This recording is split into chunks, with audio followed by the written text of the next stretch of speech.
السلام علیکم۔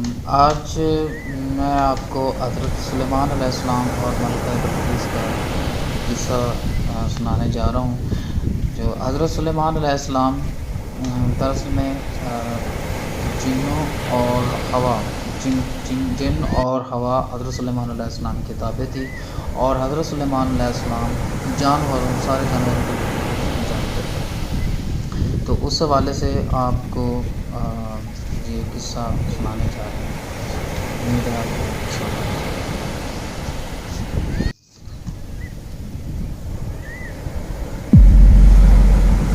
آج سے ہزاروں سال قبل جزیرہ عرب کے جنوبی علاقوں میں یمن کے گرد و نواح میں ایک شہر آباد تھا جسے سبا کہتے تھے، اور وہاں آباد لوگوں کو قوم سبا کہہ کر پکارا جاتا تھا۔ یہاں کے لوگ نہایت ہی نعمتوں اور راحتوں میں تھے۔ ہر طرف لہلہاتی فصلیں اور پھل سے لدے درخت موجود تھے، مگر یہ قوم شرک میں مبتلا تھی اور سورج کی پوجا کیا کرتی تھی۔ جب وہاں کے بادشاہ شراجیل بن مالک کی موت ہوئی تو اس کی بیٹی بلقیس نے حکومت کی باغ دوڑ سنبھالی۔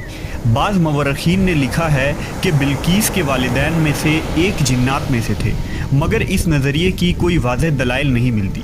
ملکہ بلقیس ایک قابل عورت تھی جس نے یمن پر 9 سال نہایت ہی خوبصورتی سے حکومت کی۔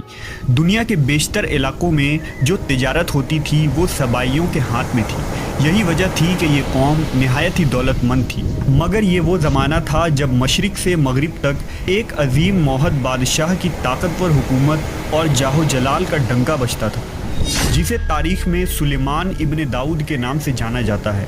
حضرت سلیمان علیہ السلام کی حکومت دنیا کے بیشتر ممالک میں تھی، جس کا دارالخلافہ یروشلم شہر تھا۔ آپ کو ہوا، جنات، چرند و پرند اور جانوروں پر حکمرانی عطا کی گئی تھی۔ ایک دن کا واقعہ ہے کہ حضرت سلیمان علیہ السلام نے دربار لگایا تو جن و انس، جانور اور پرندے سب کے سب حاضر ہوئے، مگر ان کا چہیتا پرندہ ہدہد غائب تھا۔ آپ نے پوچھا ہدہد کہاں ہے؟ جب وہ نظر نہ آیا تو سلیمان علیہ السلام نے فرمایا اگر وہ اپنی غیر حاضری کی کوئی مناسب وجہ پیش نہ کر سکا تو اسے ذبح کر دیا جائے گا۔ ابھی یہ گفتگو ہو رہی تھی کہ ہدہد حاضر ہو گیا۔ پوچھا گیا تم کہاں تھے؟ ہدہد نے بڑے احترام سے جواب دیا، اے اللہ کے پیغمبر، میں اڑتے اڑتے ایک ایسے ملک پہنچ گیا جہاں لوگ شرک میں مبتلا دیکھے۔ وہ آگ اور سورج کی پوجا کرتے ہیں۔ ان کی ایک رانی ہے جسے وہ بلقیس کے نام سے پکارتے ہیں۔ وہ ایک بہت بڑے تخت پر بیٹھ کر حکومت کرتی ہے۔ اس کے تخت میں قیمتی ہیرے جواہرات لال زمرد جڑے ہوئے ہیں، اور اس کے پاس تمام شاہی سامان آرائش و نمائش کے موجود ہیں۔ حضرت سلیمان علیہ السلام نے کہا اگر تمہاری بات سچ ہے تو میرا خط اس ملکہ تک پہنچاؤ تاکہ وہ شرک سے باز آ جائے، اور خط پہنچانے کے بعد وہاں بیٹھ کر سنو کہ وہ کیا رد عمل اختیار کرتی ہے، اور پھر آ کر مجھے خبر دینا۔ حضرت سلیمان علیہ السلام نے خط روانہ کیا جو کچھ یوں تھا، شروع اللہ کے نام سے جو بڑا مہربان اور رحم فرمانے والا ہے۔ یہ عزت والا خط سلیمان ابن داؤد کی جانب سے ملکہ سبا بلقیس کی طرف ہے۔ جو ہدایت کی پیروی کرے اس کے لیے سلامتی ہے۔ مجھ پر غلبہ کی خواہش نہ کرو، میرے مقابلے میں سرکشی اختیار نہ کرو، بلکہ فرما بردار اور مطیع ہو کر میرے پاس آ جاؤ۔ یہ خط دراصل ملکہ سبا اور اس کی قوم کی طرف دعوت اسلام تھی۔ ہدہد نے یہ خط لے جا کر ملکہ بلقیس کی گود میں گرا دیا۔ ملکہ کے دربار میں اس وقت 300 کے قریب سردار بیٹھے تھے۔ انہوں نے جب یہ خط پڑھا تو طیش میں آ گئے اور کہا کہ یہ ہماری توہین ہے، ہمیں اس کا سخت جواب دینا چاہیے۔ مگر ملکہ بہت سمجھدار تھی، اس نے انہیں سمجھایا کہ خط سے پتہ چل رہا ہے کہ یہ کوئی عام شخص نہیں، خدا کا کوئی پیغمبر ہے، لہٰذا ہمیں حکمت سے کام لینا چاہیے۔ اس نے کہا کہ میں حضرت سلیمان علیہ السلام کی طرف ایک تحفہ بھیجتی ہوں، اگر انہوں نے قبول کر لیا تو وہ بادشاہ ہے، میں اس سے جنگ کروں گی، لیکن اگر انہوں نے تحفہ قبول نہ کیا تو میں اس کی پیروی کروں گی کیونکہ وہ نبی ہے۔ ہدہد یہ ساری گفتگو سن رہا تھا۔ اس نے آ کر حضرت سلیمان علیہ السلام کو ساری بات بتا دی۔ حضرت سلیمان علیہ السلام نے جنات کو حکم دیا کہ شہر میں داخل ہونے والے راستے پر سونے چاندی کی اینٹوں کا فرش بچھا دیا جائے، راستے کے دونوں جانب سونے کی عجیب الخلقت جانور کھڑے کر دیے جائیں، وزراء اور عمال سلطنت کی تمام کرسیوں کو سونے کا کر دیا جائے، دربار کو ہیرے جواہرات سے مزین کیا جائے۔ ادھر بلقیس نے حضرت سلیمان علیہ السلام کے لیے تحائف روانہ کیے، جن میں سونے کی اینٹیں، جواہرات، غلام، کنیزیں اور ملکہ کا ایک خط بھی تھا۔ جب یہ تمام تحائف لے کر قاصد حضرت سلیمان علیہ السلام کے دربار میں پہنچے اور انہوں نے یہ سب دیکھا تو شرمندہ ہوئے۔ حضرت سلیمان علیہ السلام نے ملکہ کے قاصدوں سے کہا، کیا تم لوگ مال سے میری مدد کرنا چاہتے ہو؟ مگر دیکھ لو، جو کچھ اللہ نے مجھے دے رکھا ہے وہ اس سے بھی زیادہ ہے جو تمہیں دیا ہے، لہذا تمہارا تحفہ تمہیں مبارک ہو۔ اب تم اپنے تحائف کے ساتھ واپس جاؤ اور اپنی ملکہ سے کہنا کہ ہمارا انتظار کرے، ہم ایک زبردست لشکر لے کر آئیں گے۔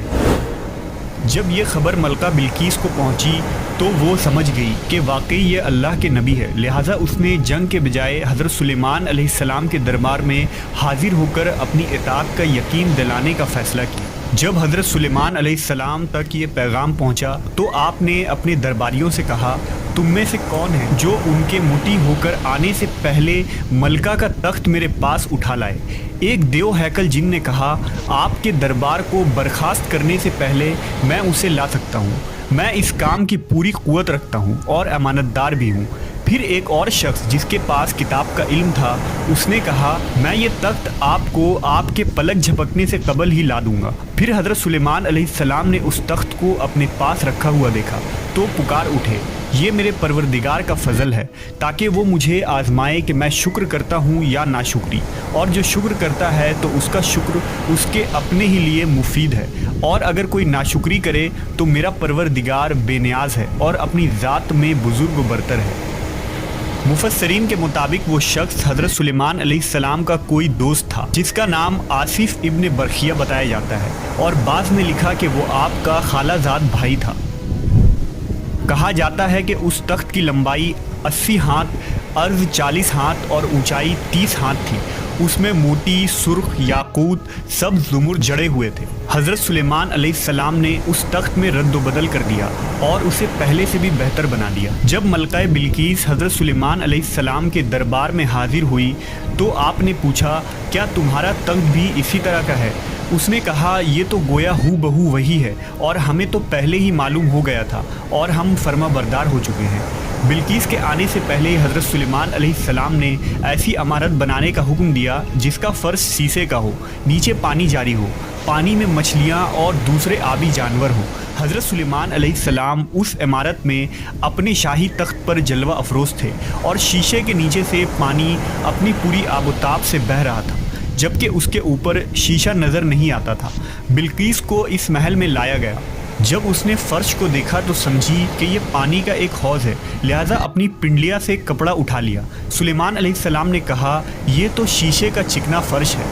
تب وہ شرمندہ ہوئی اور بول اٹھی، اے میرے پروردگار، میں سورج کی پوجا کر کے اپنے آپ پر ظلم کرتی رہی ہوں، اور اب میں نے سلیمان کے ساتھ اللہ رب العالمین کی اطاعت قبول کر لی۔ لہٰذا بلقیس پر یہ ظاہر ہو گیا کہ جس طرح وہ شیشے کے صحن کو پانی کا لہریں مارنے والا گہرا حوض سمجھ بیٹھی، اسی طرح اس نے اور اس کی قوم نے سورج کی چمک اور دمک دیکھ کر اسے معبود اور خدا سمجھ بیٹھے۔ اسے اپنی فاش غلطی پر نہایت ہی شرمندگی ہوئی۔ بعض مورخین نے لکھا کہ اس واقعے کے بعد ملکہ سبا مسلمان ہو گئی اور حضرت سلیمان علیہ السلام کے نکاح میں آ گئی، جبکہ بعض نے لکھا کہ آپ نے بلقیس کو یمن واپس بھیج دیا اور اس کے لیے وہاں 3 بڑے محل تعمیر کروائے۔